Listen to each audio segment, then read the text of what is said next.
My name's Rob Jones and I am the set and costume designer for Garsington's production of Ulysses.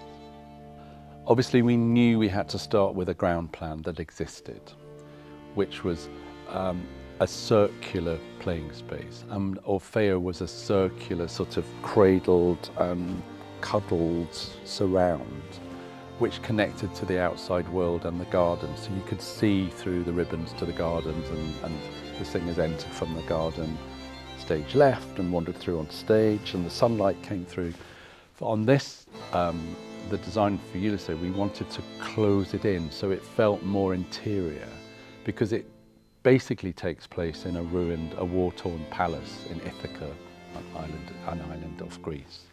And so we built a chamber, which in the way that we began Orfeo with the sunlight from the garden, we've got windows on this side of the set, so if the gods are with us, the sunlight will come through the windows and give us a similar feel to what we had before. But there's a sense of the Garsington and the outside world. There's a tree growing through the walls, you can see the garden through the window, there's the vegetation from Orfeo.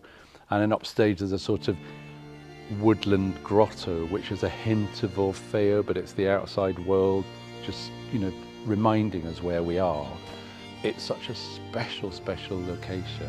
We are in one of the most beautiful gardens in one of the most beautiful parts of the country, in this glorious estate, and you've got to sort of acknowledge it. There are many moments where sets and costumes interact, but I think that's why I enjoyed designing set and costume together. With something like this, we had a very specific thought, and again there's a theme that follows through from Orfeo in that everyone's in cream and light, and it's a fresh, light, bright atmosphere. And we've got a few moments where the props become costume, and then the props become the set becomes a costume, and then it sort of blurs the line. So it's very much an interactive world, and that's really interesting because Ariel, the choreographer, and John and I we're very keen on theatre magic, but not hiding how it's done. The way we approach this production, it's not a big choral piece, there's no big chorus, it's very much, we're doing it as an ensemble, we're making it very obvious that someone who's played a role is now playing another role by a tiny change in something.